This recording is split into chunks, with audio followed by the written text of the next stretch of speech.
Welcome to The Beat. I'm Ari Melber. The Civil Rights Act of 1964 is a landmark piece of legislation, passed after intense protests and national reckoning led by Martin Luther King, and, if you look it up, a 54-day filibuster in the United States Senate. It's the kind of sweeping bill that seems almost impossible to imagine a modern Congress passing.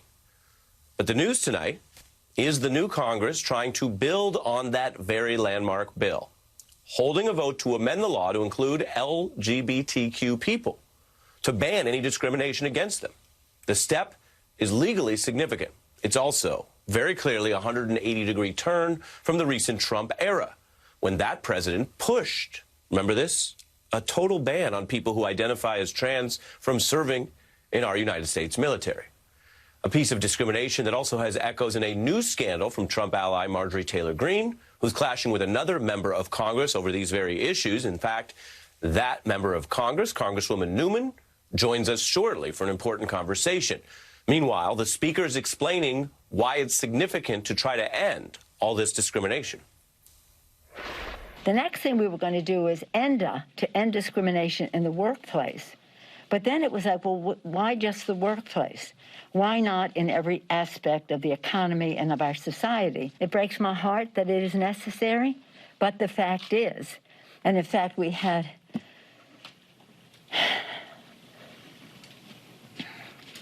a sad event here even this morning demonstrating the need for us to have respect. This is a big deal legislatively. As I mentioned, we're going to get into some of that incident. And as this is going on, President Biden says he supports the measure, which means if passed, he'll be signing it into law. He also spoke to governors today around the nation. He's planning to make it easier for legal migrants to get green cards in a separate measure. That's also a rebuke to Trumpism. And the new administration is trying to pause deportations as it revises wider immigration policy. But you should know that itself got paused by a federal judge in Texas, a Trump appointee, blocking Biden's attempted plan. It's one reminder out there that new presidents face checks and balances even as they try to use that unitary executive power. Meanwhile, President Biden touting what he calls other very good news, marking 50 million COVID vaccine shots and touting the progress. At first, critics said that goal was too ambitious. No one could do that. Today, I'm here to report we're halfway there. 50 million shots in just 37 days since I've become president. The story of this vaccination campaign is like the story of everything hard and new America does. Some confusion and setbacks at the start, and then if we do the right things, we have the right plan to get things moving. That's what we're seeing right now. That's on the vaccine front. The House is also moving on a final vote to pass Biden's massive $2 trillion COVID package tomorrow. Top Democrats say all this proves that Biden is right about getting things moving, while they are showing that they can govern in more than one direction at once, from this week's accountability hearings about hate and the insurrection that we've been covering, to that civil rights vote today, to potentially major expensive movement on COVID tomorrow. Let's kick it off with Jason Johnson, politics and journalism professor at Morgan State University. His podcast is A Word with Jason Johnson, although knowing him, it might be many words. It drops tomorrow. We'll be checking that out, sir. And Washington Post political reporter Libby Casey, also known for the written and spoken word. Good to have you both here. Libby, I start with you on the way we're covering this news, which is clearly more than one important thing being governed at once. Yeah, and, it just shows you what a difference an election makes. We saw this bill for equality passed in the House before, but this time there is a potential path. You have a White House that's supportive of it. And Ari, there was testimony, there were people speaking on the floor of the House about what this bill meant in their own lives. And you'll hear from one of them on the show tonight. And so you saw this connection between legislation and also the personal story that Americans face. And it's just an entirely different conversation than we were having just 2 years ago. Even though the House has passed legislation like this before, it's just a totally new era. And when you see information coming out from the chief sponsor of this, Congressman Cicilline, pointing out that in more than 24 states, people can be denied housing because of their sexual orientation or gender identity. In 31 states, you can be denied access to education. 41 states not even be able to serve on a jury.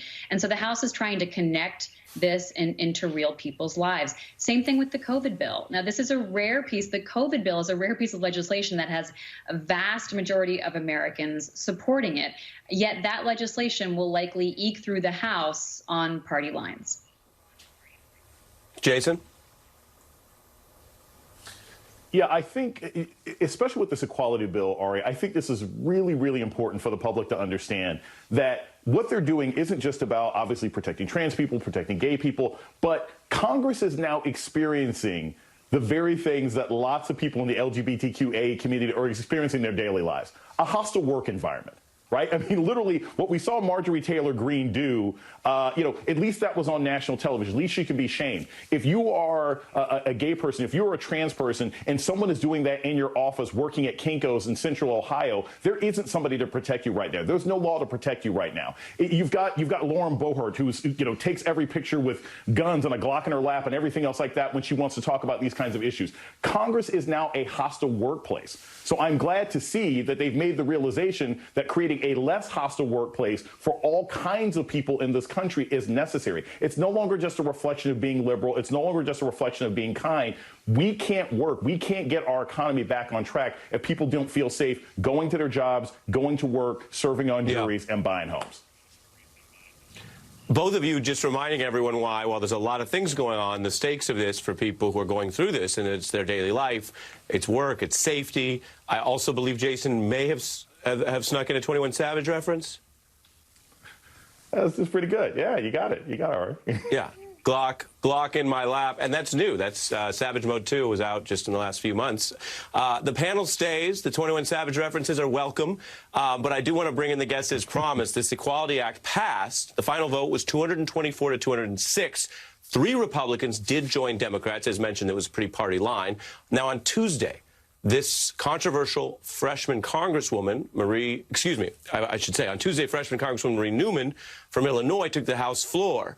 The controversy's coming, I'll explain. But first was an impassioned speech that was basically advocating for what we've been covering here, passing the Equality Act with an emotional discussion about these issues. Now, this is where the controversy comes in, discussing and calling out bullying and experiences that her own transgender daughter endured, and what could happen when you don't have these kind of protections that this act provides. Without the Equality Act, this nation will never live up to its principles of freedom and equality. The right time to pass this act was decades ago. The second best time is right now. I'm voting yes on the Equality Act for Evie Newman, my daughter, and the strongest, bravest person I know. Newman also proudly placing a transgender flag outside her office. Now, this was met by Republican Congresswoman Marjorie Taylor Greene putting what you'll see, this sign outside of her office here directly across from Newman's. Quote, trust the science. Now, Congresswoman Newman joins us now as promised, along with our panel. Thank you for joining us. We understand that, as with so many things, some of the policy is personal, and that can be constructive when people are learning. First, if you want to expound on what you shared in that address, and then your response to this incident. Well, thank you for having me, Ari. I couldn't be more pleased to be here. It is a thrilling day. We've passed the Equality Act. So today is a landmark day, as your guests have discussed. And while I personally haven't received that bullying, my daughter has. And as you probably know, when you're a parent, you feel everything that your child does, and then some. So I believe that the time to do this was long ago, but I'm so pleased we could do it today. And for Representative Greene to do what she did today revealed herself. It was indicative of her views and revealed who she really is. So my purpose in putting the transgender equality flag out today was so that Ms. Greene would see this community, see our community, respect, embrace our community. It was a positive thing. Could you? And she turned to a negative thing. And could you speak on that? Because there's a difference between freedom of thought, which we have as a tradition in this country, and then what these rules are about, which is trying to protect safety, human dignity, respect. And so what do you say to people who think, well, you know, this Congresswoman, is she just mentioning an opinion that some people have, or that, as we all know, in previous periods in history was widespread? That's a view versus what you and others have advocated about the law, that it needs to be a protection so we don't have discrimination or worse, mistreatment, hate, violence. Tie that all together for us, if you would. I'm happy to. So let's look back 4 and 5 decades ago when LGBTQ Americans could not even talk about their identity, their expression, their gender, or any of those things, if it varied at all from whatever expectation was at that time. So start there in your day. So imagine this. Imagine being a transgender person. So their day goes like this back then when they couldn't express themselves, is that let's say that I'm Marie Newman, but I feel as though I am Mark Newman. So every day I have to put on a set of clothes and makeup and things that I don't want to wear and are completely foreign feeling to me. And that's how I spend my day, being phony, fake, and putting on this preposterous charade every day.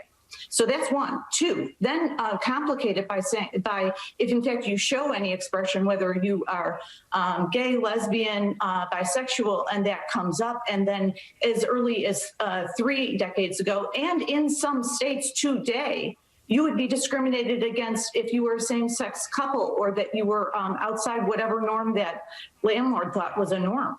And on and on. And they're discriminated against still for loans and for financial services, you know, hospital services, healthcare services. It is a long list. And this still happens in many, many states. So this bill is critically necessary to ensure that LGBTQ plus Americans can have the same things that all Americans have. We're not asking for anything special. Right. We just want to be treated equally, and we want to be seen, respected.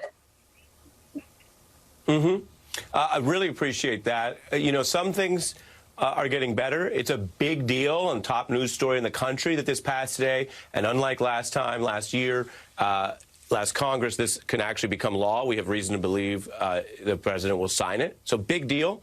And yet other things are clearly not improving, which I want to put into the context just for the news. Congresswoman, as you know, and walk us through this with viewers, that the type of hate crimes that are actually documented that are called, quote, anti-transgender have actually been increasing. And that's with the issue that less than 15% of law enforcement outlets actually will report this kind of hate crime data. 2020 was, according to one count here, the deadliest on record with the way this has been counted. 37 transgender or gender nonconforming people killed violently, I'm reading here, more than any other year since HRC at least was tracking this data in 2013. Your view about where that fits in, something that some people in communities are aware of and others may be less aware of? Well, it's absolutely heartbreaking to me, and is a travesty that in America that this is happening. So let's be clear, women of color, transgender women of color, are more likely to be treated this way, hurt during some type of alleged criminal offense, and also are something like 5 times as likely to commit suicide. So it is an incredibly serious situation. Now, what is the remedy? The remedy is that everybody is seen as equal in the eyes of the law. And that's why this is all critically important. All of those stats are absolutely right, and much worse in about 15 states than other states. And it happens time and time again, and it is ignored time and time again. With this law, that would begin to reduce all of that activity dramatically. Yeah. And Libby, as an observer of Congress, your thoughts on just how partisan the breakdown of this vote was, because while there are religious issues where there may be a different view, you know, I think a fair reading of this is there's nothing religious about making sure people are not, say, fired at work for who they are. And yet, Libby. You know, it is important to note that all Democrats voted for this, because even 10, 15, 20 years ago, the Democratic caucus could not have unified around this. So that in itself is a change over time. There were those 3 Republicans, and I'd love to hear from the Congresswoman about Republicans who maybe are reaching out to her or talking to her, especially in light of what Congresswoman Green did. I mean, I'm hearing that among some moderate Republicans, they're just not, there's disgust and frustration at, a fight like that rather than focusing on January 6th, Capitol attacks, COVID, other things that the country has to deal with right now. Well, we're running a little over, but Congresswoman, you get the last word in this segment.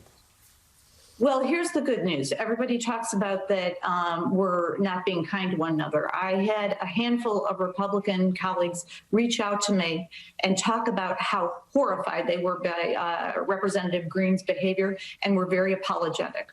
And we are talking to one another, and we are going to get reconciliation through. We're going to work on transportation and infrastructure as we move forward with a stimulus package, and we are going to deliver to the American people. We can walk and chew gum at the same time. So I appreciate everybody's comments. This was a landmark bill today and will solve a lot of problems. Great. Well, look, I really like getting the briefing here from you and the dialogue, or as they call it in the House sometimes, the colloquy here between our experts. I appreciate as well. So my thanks to Congresswoman Newman, Libby Casey. Jason Johnson comes back a little later on politics.